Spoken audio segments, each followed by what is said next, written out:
जो my YouTube channel. तो आज मैं आ गई हूँ फिर से एक नए केक के डिज़ाइन के साथ। और आज वाला जो हम केक बना रहे हैं ये फ्लैट शेप पे बनाएंगे एकदम। और 1 kg का हम केक बना रहे हैं। इसके ऊपर जो है हम एडिबल वाला शुगर शीट लगाएंगे आज वाले केक पे, जो काफ़ी ज़्यादा अच्छा होगा। और इसके साथ मुझे 20 पीसेस जो थे वो कपकेक्स के ऑर्डर भी थे। 10 पीस जिसमें से वेनिला स्पॉन्ज के हैं और 10 पीस जो है वो चॉकलेट स्पॉन्ज के सिंपल फ्रॉस्टिंग के साथ है।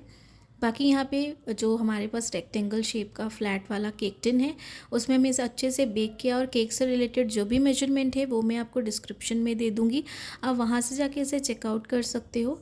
और बस अच्छे से हमें ठंडा करना है। ठंडा करने के बाद जैसे डीमोल्ड करते हैं वैसे ही डीमोल्ड करके इसकी मैं कटिंग करूँगी।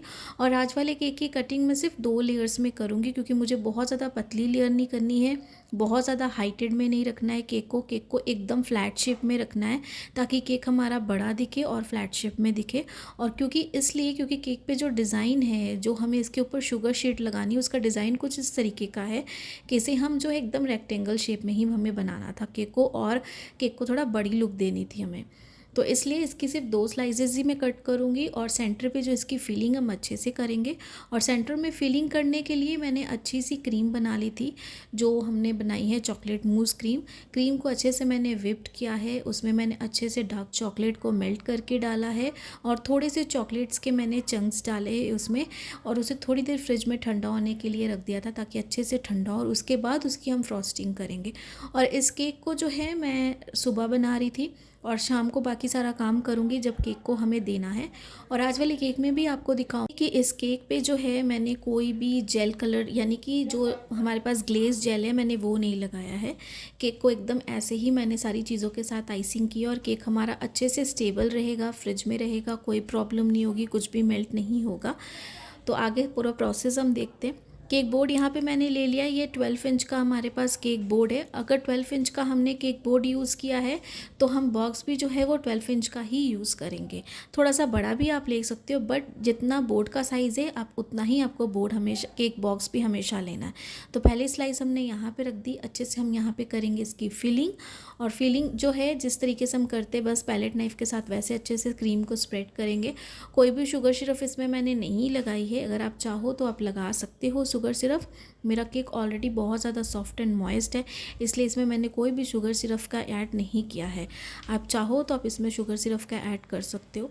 तो अच्छे से पूरी क्रीम को एकदम जैसे हम स्प्रेड करते वैसे ही हम करेंगे। छोटे छोटे इसमें जो चंक्स है वो हमने ऐड किए हैं, जो चॉकलेट्स के। और साथ में जो चॉकलेट है वो हमने अच्छे से मेल्ट करके थोड़ी सी बटर डाल के क्रीम में डाली थी, और विप्ड क्रीम में डाल के इसे मैंने मिक्स किया था।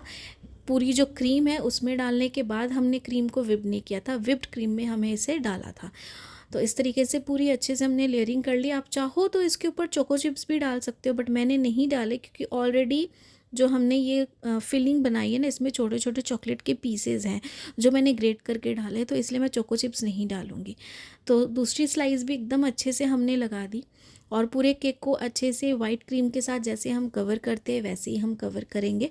और इसे ठंडा होने के लिए जैसे हम फ्रिज में रखते हैं वैसे ही हम रखेंगे। बाकी आप सबके जैसे जो कमेंट्स आते हैं, तो कोशिश तो पूरी करती हूँ कि कमेंट्स के थ्रू भी रिप्लाई दूँ। और जो सारी चीज़ें होती हैं जो कुछ मुझे वीडियो के थ्रू एक्सप्लेन करनी होती, तो मैं वो भी कोशिश करूँगी कि आगे आगे और वो सारी चीज़ें भी एक्सप्लेन करूँ। अपकमिंग के काफ़ी अच्छे अच्छे अभी ऑर्डर्स आने वाले हैं। नवंबर दिसंबर में बहुत सारे ऑर्डर्स भी हैं, और ऊपर से क्रिसमस है, तो बहुत सारी चीज़ें हैं। तो अच्छे से केक बोर्ड को यहाँ पे पहले मैंने साफ़ कर लिया, ताकि जो केक की ब्रेड से वो ना लगे, क्योंकि वाइट क्रीम है तो चीज़ें जो है बाकी ब्रेड क्रम्स की वो उसमें ना दिखे, इसलिए केक बोर्ड को मैंने साफ़ कर लिया। क्रीम कौन सी मैं यूज़ करती हूँ, इसकी पूरी फुल डिटेल मैंने अपने चैनल पे दी है। क्रीम को किस तरीके से विप्ड करना है ये भी मैंने अपने चैनल पे अच्छे से वीडियो बना के अपलोड किया है। और ट्रॉपिकल क्रीम मैं हमेशा ज़्यादातर यूज़ करती हूँ, मुझे बेस्ट लगती है। अगर आप चाहो रिचेस की, क्रीम बेल की, डिलाइट की, ट्रोपोलाइट की और ट्रॉपिकल की, ये सारी क्रीम यूज़ कर सकते हो। ये सारी क्रीम सबसे बेस्ट है कम प्राइजेज़ में, 160-170 के बिटवीन ये सारे प्राइजेज़ हैं जो क्रीम के हैं। आप इनमें से कोई भी ले सकते हो। बाकी केक किस तरीके से एकदम इतना स्पॉन्ज होता है, आपको सही टेम्परेचर का ध्यान रखना है। और केक का जो भी आप बेक कर रहे हो, हमेशा ओवन को दोनों रॉड्स को ऑन रखना है। 30 to 35 मिनट्स तक आप आराम से जो है केक को बेक करो। 10 मिनट्स प्री हीट के लिए रखो और 170 डिग्री या 180 डिग्री दोनों में से किसी भी एक टेम्परेचर में आप केक को बेक कर सकते हो। मैं हमेशा ज़्यादातर 170 में ही बेक करती हूँ, तो इसलिए वो लाइट कलर आपको दिखता है, क्योंकि केक जो है बहुत ज़्यादा ब्राउनिश नहीं होता है। अगर हम 170 डिग्री में रख के केक को बेक करेंगे, केक हमारा थोड़े वाइट लुक में दिखता है। और केक को जब भी हम मिक्स करते हैं ना, चाहे वो प्रीमिक्स का बैटर लेके करें चाहे होममेड के साथ, एकदम अच्छे से हमें उसे मतलब एक साइड पे ही अच्छे से एकदम लाइट होने तक उसे मिक्स करना है, तभी उसका कलर इतना वाइट आता है। तो क्रीम को अच्छे से हमने लगा लिया। यहाँ पे स्क्रैपर के साथ यहाँ पे अच्छे से इसकी एजेस को क्लीन करेंगे। स्क्वायर केक जो होते हैं, रेक्टेंगल शेप जो केक होते हैं, इसमें थोड़ी मेहनत लगती है। बाकी जो सर्कल वाले केक होते हैं ना, उनमें फटाफट जो है आप अच्छे से पूरी क्रीम की आइसिंग कर लेते हो, शार्प एजेस दे देते हो। पर इसमें थोड़ा सा टाइम लगता है, क्योंकि 4 स्क्वायर्स हैं, तो 4 स्क्वायर्स को आपको एक एक करके जो है एकदम अच्छे से शेप देनी पड़ती है। तो टॉप वाली जो सर्फेस है उस पर भी जो एक्स्ट्रा क्रीम लगी है उसे भी हम रिमूव कर लेंगे। और यहाँ पे अगर आप टॉप सरफेस को फिनिशिंग लुक नहीं दोगे तो भी कोई दिक्कत नहीं है, क्योंकि ये सारा पार्ट जो है वो कवर होने वाला है। और साथ में यहाँ पे अगर आप देख रहे हो, अच्छे से हमने 20 पीसेस ऑफ कपकेक्स को अच्छे से बेक्ड कर लिया है। सेंटर में हम कपकेक के यहाँ पर होल कर देंगे नोज़ल के साथ, बड़ी वाली नोज़ल लिए बैक साइड पे इस तरीके से, और इसे सेंटर में फिल करेंगे कैरामल सॉस के साथ। और जो हमारे पास वनीला वाले स्पॉन्ज है ना, उस पर हम बटर स्कॉच का फ्लेवर डालेंगे, तो जो क्लाइंट ने हमें कहा है। तो एकदम अच्छे से सारी चीज़ों को कर लेंगे और सिंपल इसकी फ्रॉस्टिंग करेंगे। 1 बाय 1 जितने कप केक हैं सब में इस तरीके से होल कर लेंगे, बड़े वाले। जो भी आपके पास कोई भी डिज़ाइन हो, नोज़ल का बैक साइड को बस हमें इस तरीके से यूज़ करना है और इस तरीके से इसका होल बना लेना।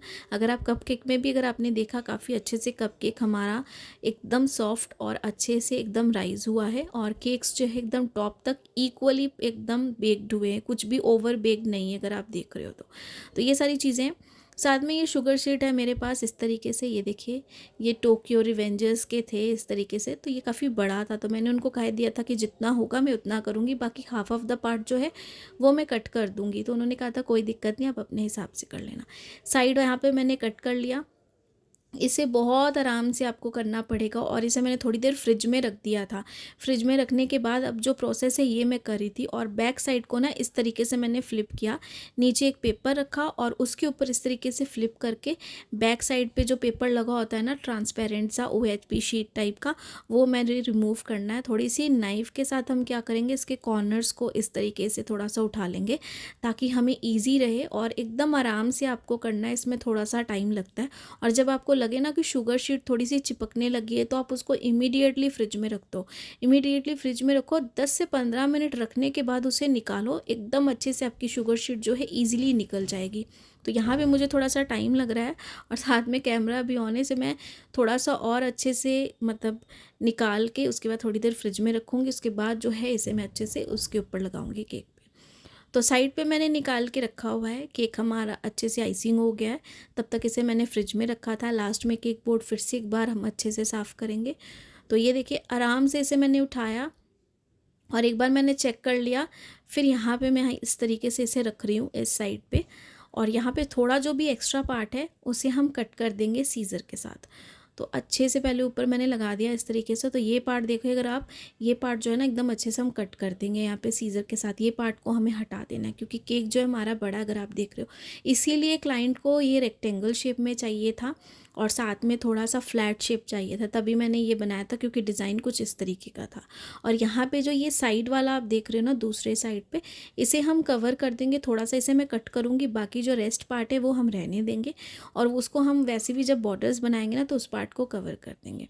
बस अच्छे से इसे हाथ के साथ हमें एक बार और अच्छे से एकदम फ्लैट कर लेना है जो शुगर शीट हमने लगाई है। और इसके ऊपर मैं कोई भी ग्लेज जेल, न्यूट्रल जेल कुछ भी नहीं लगाने वाली हूँ, क्योंकि वो लगाने से आपकी शीट जो है ना बहुत ज़्यादा सॉफ्ट और हो जाती है और वो फटने का डर रहता है। तो इसीलिए हमें इसे इस तरीके से ही रहने देंगे। इसकी शाइनिंग लुक, सारी चीज़ें एकदम परफेक्ट हैं। कलर भी बहुत अच्छा है, जैसा प्रिंट में था एकदम वैसा ही आया। तो तो इसलिए मुझे अलग से कुछ और लगाने की ज़रूरत नहीं। मैंने जितने भी शुगर शीट वाले केक बनाए हैं, किसी में मैंने कोई ग्लेज जेल, न्यूट्रल जेल कुछ भी यूज़ नहीं किया है।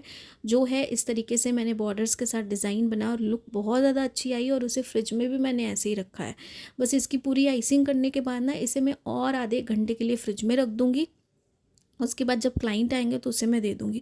और जब भी आप ऐसे शुगर शीट वाले केक बनाते हो ना, विंटर्स में बनाओ या फिर समर्स में बनाओ, तो हमेशा इसे जो है ना आधे 1 घंटे पहले ही लगाओ और फ्रिज में रख दो। उसके बाद जब क्लाइंट आए तो उसको दे दो। इस तरीके से आप कर सकते हो। तो यहाँ पे मैंने जो नोज़ल है वो स्टार नोज़ल्स इस तरीके से ली थी। पूरे बॉर्डर्स पे हम डिज़ाइन बनाएंगे, टॉप लेयर पे भी, और जो बॉटम लेयर है वहाँ पर भी हम इस तरीके के डिज़ाइन बनाएंगे। और दूसरे वाले साइड पे बर्थडे बॉय का नाम लिख दूँगी, और बाकी सारी चीज़ें जो रहती हैं साथ में वो सारी चीज़ें हम क्लाइंट को देंगे बॉक्सेस के साथ। और 12 इंच का ही मैंने केक बोर्ड यहाँ पे यूज़ किया है। 12 इंच का केक बोर्ड था, 12 इंच का केक बॉक्स है। दोनों चीज़ें 12-12 इंच की है। मैं आपको डिस्क्रिप्शन में फिर से बता दे रही हूँ कि मेंशन कर दूँगी, आप चेकआउट कर लेना। तो ये सारी चीज़ें इस तरीके से करेंगे। बॉर्डर्स पूरे अच्छे से हम बनाएंगे। जब तक मैं ये सारी चीज़ें करी थी, क्रीम को मैंने पाइपिंग बैग में डाल के अच्छे से रख दिया था चिल्ड होने के लिए, ताकि थोड़ी देर चिल्ड हो जाए, ताकि जो नोज़ल्स है उसमें से डिज़ाइन काफ़ी अच्छे से निकले। तो इस तरीके से यहाँ पर भी मैं कर दूँगी कंप्लीट। और बॉटम लेयर को भी सेम तरीके से हम कंप्लीट करेंगे अच्छे से, जैसे हमने ऊपर टॉप सरफेस को किया है। और जो बाकी सारी चीज़ें हैं, जैसे आपको अगर एडिशनल कुछ और करना है, अलग से डेकोरेशन अगर बोर्ड पे क्लाइंट ने की है, तो काफ़ी स्पेस है, आप दोनों साइड्स पे आराम से कर सकते हो डेकोरेशन। मुझे ऐसा कुछ नहीं था, सिर्फ नाम लिखना था, तो मैं सिर्फ नाम लिखूँगी। तो ये बाकी सारे डेकोरेशन पार्ट कंप्लीट हो गया। कपकेक की फ्रॉस्टिंग देखते हैं। तो यहाँ पे कपकेक में ना मैंने फिलिंग डाली थी, और किस तरीके से फिलिंग डाली है मैंने पहले भी अपने कपकेक्स जो बनाए हैं वीडियोस में, अगर आप देखोगे मेरे प्लेलिस्ट में भी जाके तो आपको इजीली मिल जाएंगे। और जो भी मेरे चैनल पे फर्स्ट टाइम विज़िट कर रहे हो आप, तो चैनल को सब्सक्राइब करना तो बिल्कुल फ्री है। और अगर आपको लगता है कि मेरी वीडियोज़ आपको अच्छी लगी, इन्फॉर्मेटिव लगी, तो मेरे चैनल को सब्सक्राइब्स तो आप करिएगा ही, बिल्कुल फ्री है। और पहले की भी वीडियोज़ है जो आप देखोगे, जिसमें मैंने बहुत सारे टिप्स एंड ट्रिक्स जो हैं वो शेयर किए हैं, जिससे आपको काफ़ी ज़्यादा हेल्प होगी। और अच्छे अच्छे डिज़ाइन, सिंपल से सिंपल डिज़ाइन भी मैंने बनाए हैं कम प्राइजेज़ में, हाई रेंजेस प्राइजेज़ में। तो आप वो भी देख के अच्छी खासी एक रिक्रिएट कर सकते हो केक को देखकर। तो ये जो केक हमारा पूरा बन के एकदम रेडी था, और ये सेल्फ पिकअप केक था। तो इस केक का जो प्राइस है, ये मैंने पूरा 1200 लिया था। और जो कप केक्स है वो मैंने चॉकलेट वाले 30 रुपीज़ करके लिए, और जो बटर स्कॉच वाले थे वो मैंने 25 रुपीज़ करके लिए हैं। आप अपनी जगह के हिसाब से ज़्यादा कम जैसा है वैसा चार्ज कर सकते हो। बाकी आई होप कि आज की केक वीडियो आप सबको पसंद आई होगी। तो लाइक, सब्सक्राइब, शेयर ज़रूर करिएगा। Thanks for watching.